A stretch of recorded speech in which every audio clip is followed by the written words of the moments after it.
Baik, Assalamualaikum warahmatullahi wabarakatuh.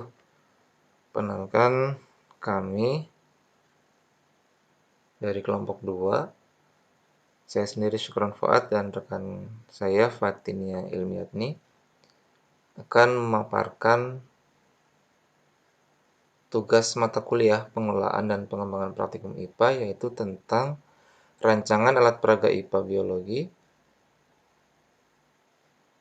pemanfaatan limbah dalam pembuatan alat peraga, gangguan atau bahaya pada sistem pernapasan.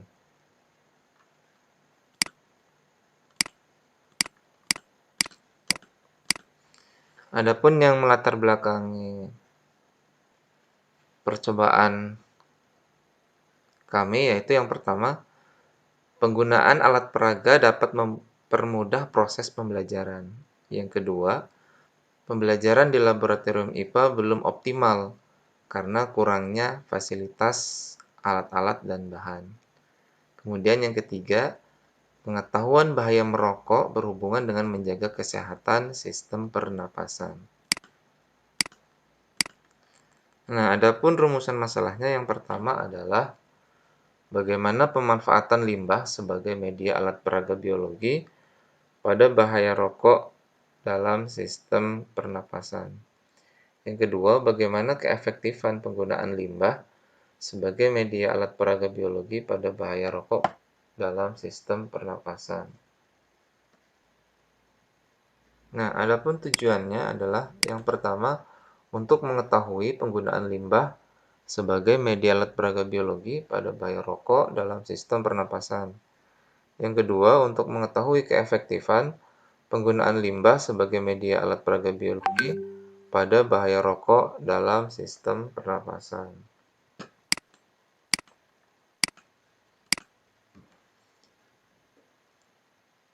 Dalam tinjauan pustaka, kita akan membahas beberapa hal. Yang pertama adalah tentang limbah plastik. Limbah atau sampah merupakan segala sesuatu yang tidak lagi dikehendaki oleh orang yang memiliki dan bersifat padat. Limbah merupakan sumber daya alam yang telah kehilangan fungsinya. Keberadaannya dalam lingkungan dapat mengganggu keindahan, kenyamanan, dan kesehatan. Limbah merupakan sesuatu yang dianggap sudah tidak layak pakai atau sering dianggap sampah. Sebagai contoh, limbah yang mudah ditemukan adalah limbah bekas minuman botol. Penggunaan limbah dalam membuat alat pembelajaran selain murah juga dapat mengurangi sampah. Kemudian yang kedua adalah sistem pernapasan. Manusia bernapas untuk memasukkan udara ke dalam tubuh. Nah, udara tersebut mengandung oksigen. Oksigen dibutuhkan untuk mendapatkan energi dari makanan. Energi itu menggerakkan semua proses kehidupan yang sangat penting pada tubuh. Sistem pernapasan manusia terdiri atas hidung, faring, trakea, bronkus, bronkiolus, dan paru-paru.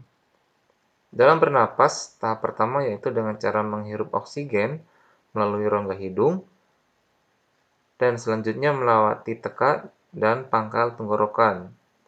Tenggorokan bentuknya seperti pipa yang kuat, terletak di depan kerongkongan, melalui leher hingga sampai rongga dada sebelah atas. Dinding tenggorokan diperkuat oleh beberapa cincin rawan yang pada bagian belakangnya terbuka. Pada rongga dada, tenggorokan bercabang dua, yaitu tenggorokan kanan dan tenggorokan kiri, sehingga paru-paru kanan dan kiri dimasuki oleh masing-masing cabang tersebut. Kedua cabang tenggorokan memiliki percabangan. Pada percabangan terakhir membentuk gelembung-gelembung paru-paru yang sangat kecil dan dinding yang tipis. Gelembung tersebut hanya dapat diamati melalui mikroskop. Dalam dindingnya mengalir darah melalui pembuluh kapiler, sehingga mudah terjadi pertukaran gas oksigen dari darah ke udara yang terdapat dalam gelembung paru-paru. Nah, pada saat bernapas, kita menghirup oksigen, kemudian kita mengeluarkan karbon dioksida. Kemudian yang selanjutnya adalah bahaya merokok. Menurut Peraturan Pemerintah Republik Indonesia Nomor 109 Tahun 2012 tentang pengamanan bahan yang mengandung zat adiktif berupa produk tembakau bagi kesehatan. Zat adiktif adalah sejenis obat-obatan dan bahan aktif yang apabila dikonsumsi oleh makhluk hidup dapat menyebabkan kerja biologi serta menyebabkan ketergantungan atau adiksi yang sulit dihentikan dan berefek ingin menggunakan secara terus-menerus yang apabila dihentikan dapat memberi efek lelah dan sakit yang luar biasa. Rokok mengandung lebih dari 4.000 zat-zat dan 2.000 zat diantaranya telah dinyatakan berdampak buruk bagi kesehatan. Di antaranya adalah bahan radioaktif, polonium-201, kemudian bahan yang digunakan dalam cat, aseton, pencuci lantai, amonia, racun serangga DDT, kemudian gas beracun, hidrogen cyanida, dan masih banyak lainnya. Pada zat rokok yang paling berbahaya yaitu tar, nikotin, dan karbon monoksida. Tar mengandung 43 bahan yang menjadi penyebab kanker. Nikotin mempunyai zat dalam rokok yang dapat menyebabkan ketagihan. Ini yang menyebabkan para pengguna rokok sulit sekali untuk berhenti merokok. Nikotin merupakan zat pada rokok yang berisiko menyebabkan penyakit jantung.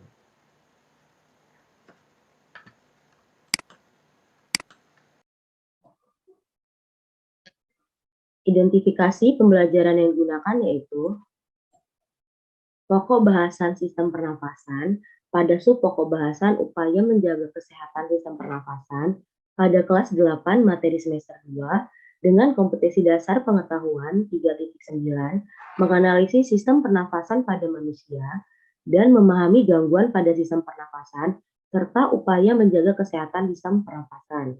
Adapun kompetensi dasar keterampilan yaitu 4.9, menyajikan karya tentang upaya menjaga kesehatan sistem pernafasan. Indikator pembelajaran yang digunakan yaitu indikator pengetahuan 3.9.1 mengidentifikasi organ pernafasan, 3.9.2 menguraikan mekanisme pernafasan, 3.9.3 memahami berbagai gangguan pada sistem pernafasan, 3.9.4 menjelaskan upaya menjaga kesehatan sistem pernafasan, dan juga indikator keterampilan yaitu 4.9.1 melakukan percobaan dengan alat peraga sistem pernafasan dari bahan limbah yang telah dibuat. 4.9.2 yaitu menyajikan laporan tentang upaya menjaga kesehatan sistem pernafasan. Baiklah, selanjutnya adalah metode penelitian. Selanjutnya adalah alat dan bahan yang digunakan dalam merancang alat peraga bahaya rokok pada sistem pernafasan. Alat dan bahan pertama yang digunakan yang paling utama yaitu limbah plastik, di mana pada percobaan ini menggunakan limbah plastik botol bekas minuman. Kemudian yang kedua yaitu menggunakan air. Air di sini sebagai indikator apakah terdapat bahan-bahan residu akibat asap rokok setelah merokok. Yang ketiga yaitu spet bekas. Spet bekas ini merupakan limbah plastik yang digunakan sebagai analogi ketika kita menghirup udara saat merokok. Selanjutnya itu selang. Selang ini digunakan sebagai saluran pernafasan ketika udara masuk dan juga udara keluar. Kemudian ada kapas. Kapas di sini digunakan sebagai indikator untuk melihat apakah terdapat residu yang dapat menempel pada benda padat. Selanjutnya itu gunting. Gunting digunakan untuk memotong alat-alat praktikum.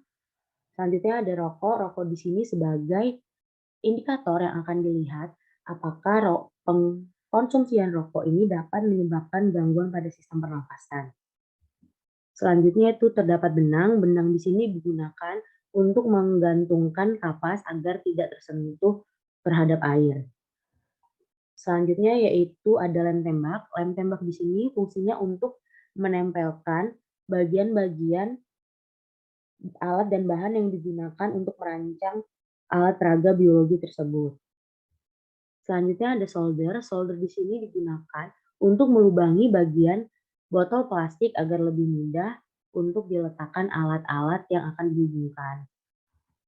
Selanjutnya ada spidol. Spidol di sini fungsinya adalah untuk melihat apakah terjadi perubahan pada saat praktikum. Selanjutnya ada plastisin. Plastisin di sini fungsinya adalah untuk menempelkan termometer yang akan dipasang di tutup botol. Selanjutnya ada korek yang digunakan untuk membakar rokok yang akan digunakan.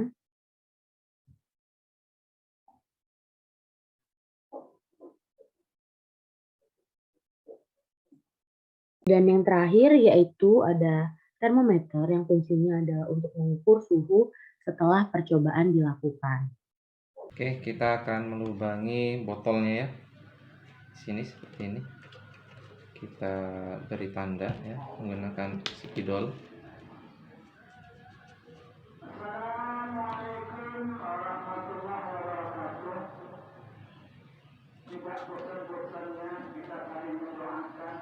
Oke, baik. Sekarang kita akan melubangi menggunakan solder ya. Ini kita sudah beri tanda di sini. Kita akan beri lubang untuk memasukkan rokok ya.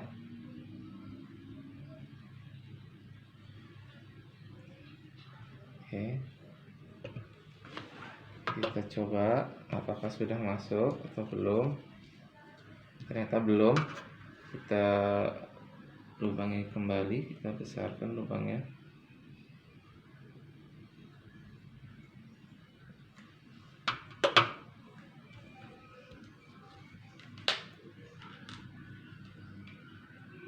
Oke, sudah ya.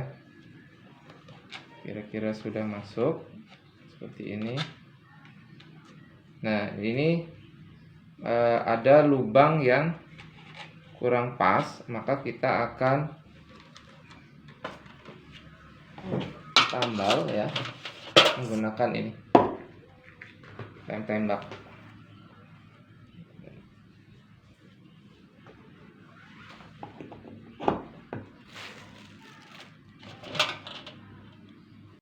Oke, kita akan merapatkan ya lubang yang ada lubang ini. Kita rapatkan supaya tidak terjadi kebocoran. Kita bisa menggunakan lem tembak.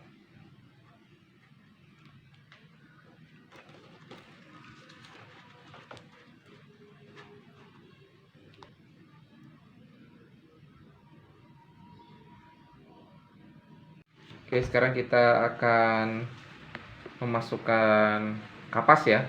Kapas ini kita ibaratkan paru-paru ya. Kita gunakan kapas secukupnya. Kita gunakan kapas secukupnya.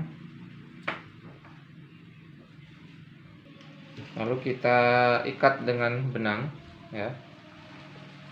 Kita ikat dengan benang seperti ini.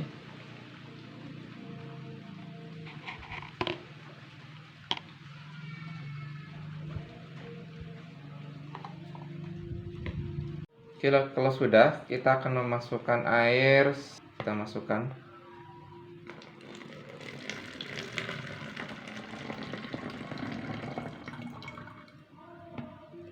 Oke. Nah, setelah kapas kita tali dengan benang, kita masukkan kapasnya. Kita masukkan kapasnya. Kira-kira di sini.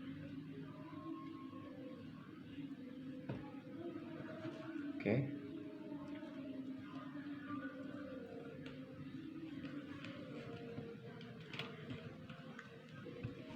Lalu kita tutup.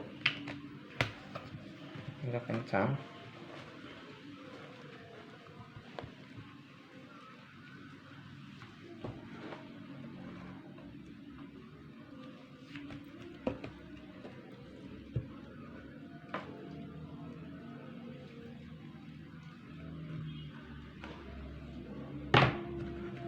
Oke, baik. Sekarang kita akan melubangi untuk lubang selang ya. Kita akan melubangi untuk lubang selang di sini misalnya. Kita gambar dulu. Di sini. Ya. Kita akan melubangi ini untuk lubang selang. Oke, sekarang kita akan melubangi bagian yang sebelah sini ya. Untuk selang. Oke, pastikan selangnya masuk.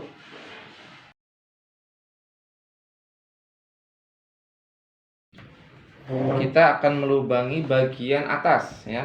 Kita akan melubangi bagian atas untuk termometer.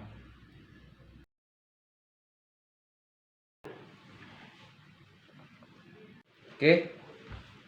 Karena ini termometer ya. Ini bahannya adalah kaca. Jadi agar tidak susah melepasnya, kita gunakan plastisin ya. Kita gunakan plastisin di sini ya. Ini mencegah terjadinya kebocoran asap.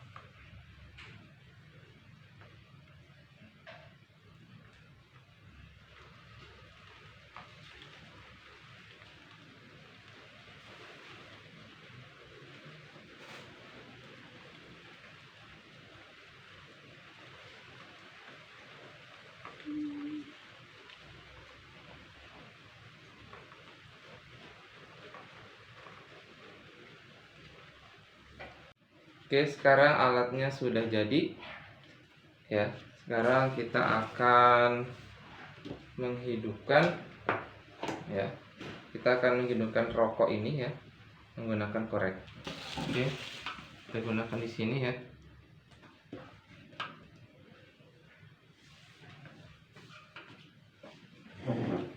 Kita akan hidupkan ya rokoknya.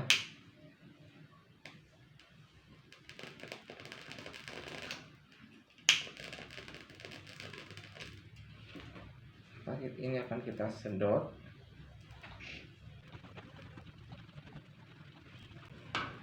Sambil kita perhatikan termometernya ya. Jadi suhunya sudah mendekati 40 derajat ya. Suhunya mendekati 40 derajat.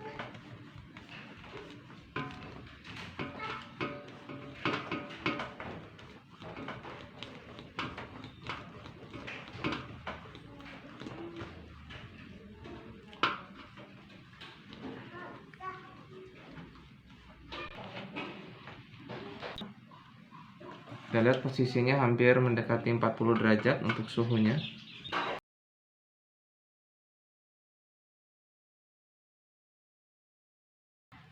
Di sini kita akan beri plastisin biar tidak terjadi kebocoran.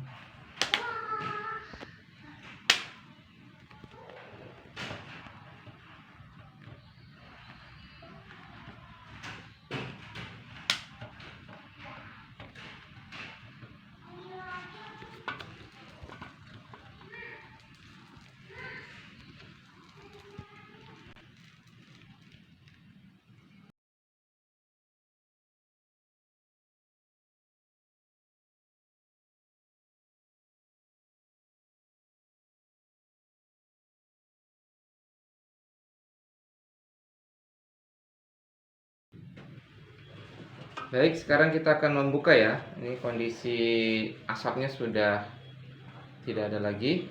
Sekarang kita akan membuka ya. Kita akan buka ya. Kita akan ambil kapasnya. Ya. Ini kapas yang bekas asap rokok. Ini ya. Taruh sini. Kemudian airnya akan kita tuang. Ya, akhirnya kita akan tuang. Oke, kita lihat posisinya kuning ya, nih kuning. Kemudian akan kita tuang. Posisi warna airnya apakah berubah atau tidak? Kondisinya agak menguning ya. Ini kondisi airnya agak menguning ya. Ini bisa dilihat ya. Oke, akan saya tuang.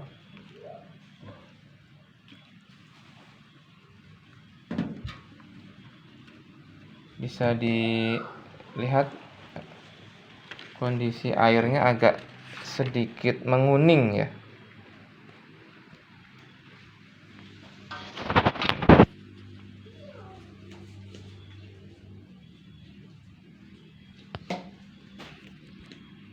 Kita lihat ini kapas ya.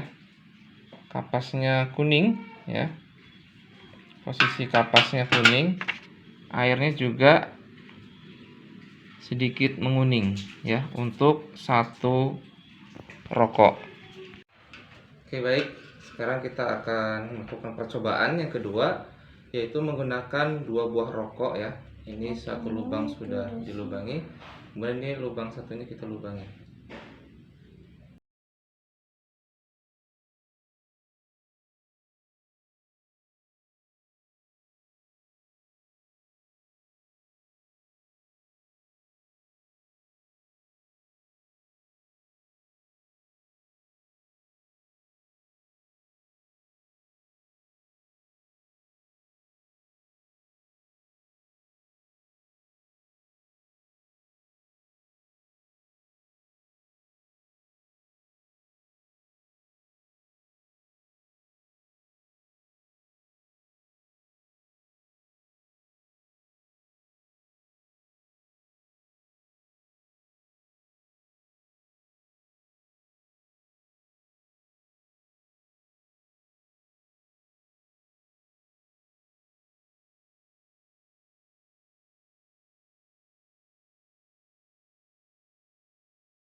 Ini hasil kapasnya ya.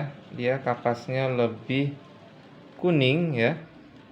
Lebih kuning dibandingkan dengan satu rokok. Kemudian ini hasil airnya juga dia lebih kuning dibandingkan dengan satu rokok ya. Yang sebelah kanan ini satu rokok, yang sebelah kirinya ini adalah menggunakan dua rokok ya. Terlihat bedanya dia lebih kuning.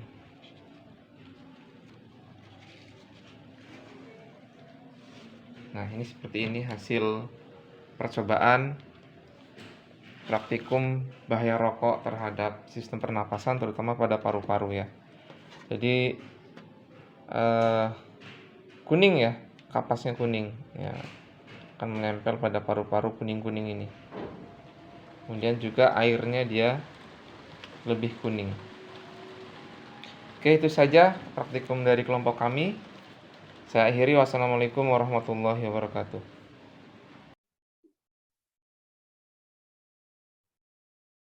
Adapun hasil pengembangan alat praktikum yaitu berupa alat peraga bahaya rokok pada sistem pernafasan manusia.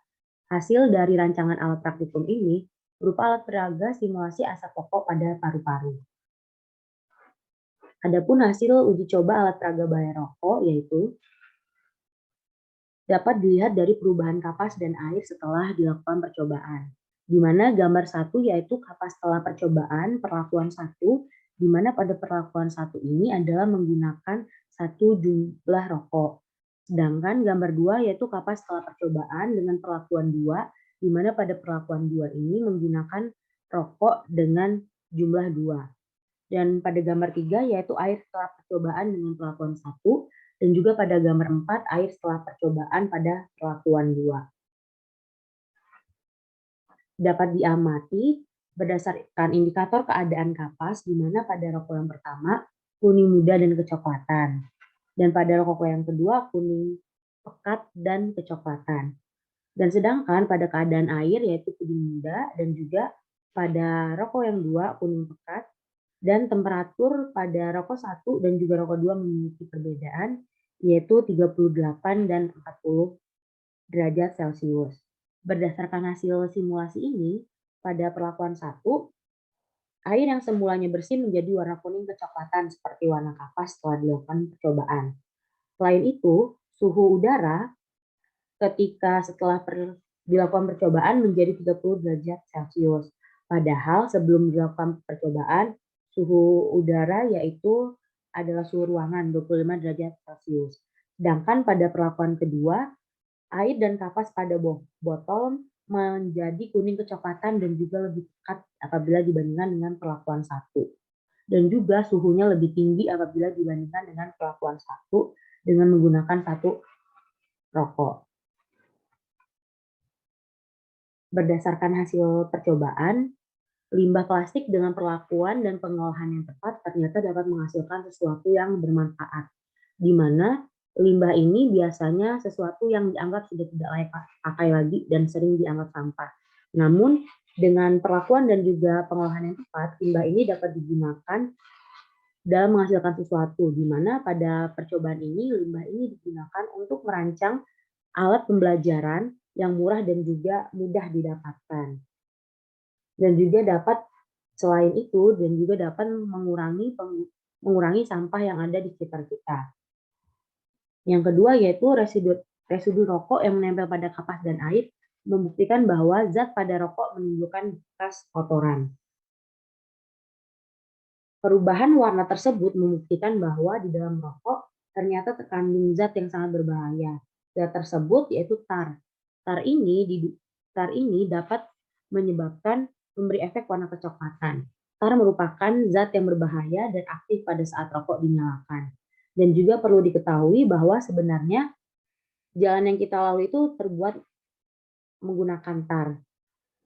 Tidak bisa dibayangkan ternyata zat yang dibuat untuk aspal ternyata terdapat pada rokok. Nah, tar inilah yang dapat menyebabkan noda pada gigi, jari, bahkan paru-paru dari orang yang merokok. Meskipun saat ini banyak perusahaan rokok yang telah mengurangi tar, namun tar ini dalam jumlah kecil akan diakumulasi di paru-paru dan juga dapat membahayakan kesehatan. Selain itu, ternyata asap rokok juga mengandung tar, karbon monoksida, nikotin, dan juga karbon dioksida.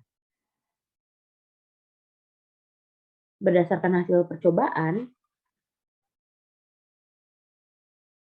nikotin yang terdapat pada rokok dapat menyebabkan ketagihan yang dapat menyebabkan penggunaan rokok sulit sekali untuk berhenti merokok. Sedangkan karbon dioksida dapat menyebabkan terganggunya keseimbangan lingkungan dan juga karbon monoksida dapat berikatan dengan daya pengikat yang ada di hemoglobin. Selain itu, asap rokok juga dapat menyebabkan kenaikan suhu lingkungan akibat karbon dioksida pada rokok. Berdasarkan hasil percobaan, ternyata rokok ini dapat menyebabkan pemanasan di lingkungan sekitarnya. Hal ini terbukti berdasarkan hasil pengamatan, semakin banyak jumlah rokok yang dikonsumsi, maka semakin tinggi suhu pada botol. Asap rokok ternyata mengandung karbon dioksida.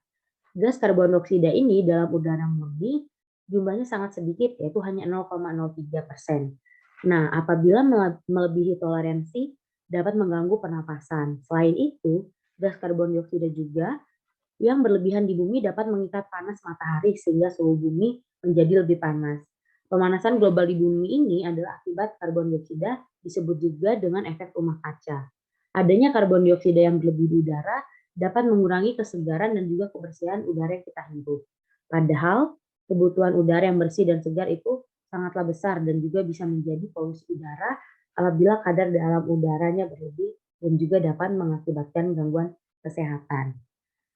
Semakin banyak rokok yang dikonsumsi, maka semakin banyak bahaya yang dapat ditimbulkan. Hal ini dapat dilihat bahwa berdasarkan hasil penelitian dan juga percobaan yang telah dilakukan, pada perlakuan 1 dan perlakuan 2, perubahan warna, suhu yang terjadi itu lebih signifikan pada perlakuan 2, di mana kapas lebih pekat dan juga lebih kecoklatan pada perlakuan 2 dengan 2 jumlah rokok, dan juga suhu di dalam botol lebih tinggi pada perlakuan 2 dibandingkan dengan perlakuan 1. Sehingga dapat disimpulkan bahwa yang pertama, limbah plastik ternyata dapat digunakan sebagai bahan baku alat peraga bahaya rokok. Yang kedua, rokok memiliki kandungan zat yang berbahaya bagi kesehatan manusia, khususnya pada sistem respirasi.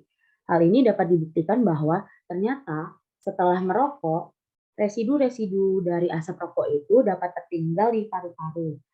Tertinggalnya kotoran dan juga residu-residu yang dihasilkan rokok ini dapat menyebabkan gangguan pernafasan. Selain itu, yang ketiga, konsumsi rokok yang banyak juga ternyata dapat menyebabkan kenaikan suhu suatu lingkungan. Hal ini dapat dibuktikan bahwa semakin banyak jumlah rokok yang dikonsumsi, maka semakin tinggi suhu pada suatu lingkungan tersebut. Yang keempat yaitu alat peraga bahaya rokok dengan menggunakan limbah tersebut ternyata digunakan sebagai alat peraga praktikum pembelajaran IPA biologi, khususnya pada materi sistem pernafasan mengenai gangguan sistem pernafasan. Selain itu, ternyata alat peraga bahaya rokok ini juga sangat cocok digunakan pada pembelajaran IPA, karena tidak hanya berfokus pada materi biologi saja. Berdasarkan hasil percobaan, ternyata alat peraga bahaya rokok ini juga dapat digunakan pada pembelajaran fisika dan juga kimia. Pada pembelajaran biologi, alat rokok ini mensimulasikan bagaimana keadaan paru-paru pada saat merokok secara biologis.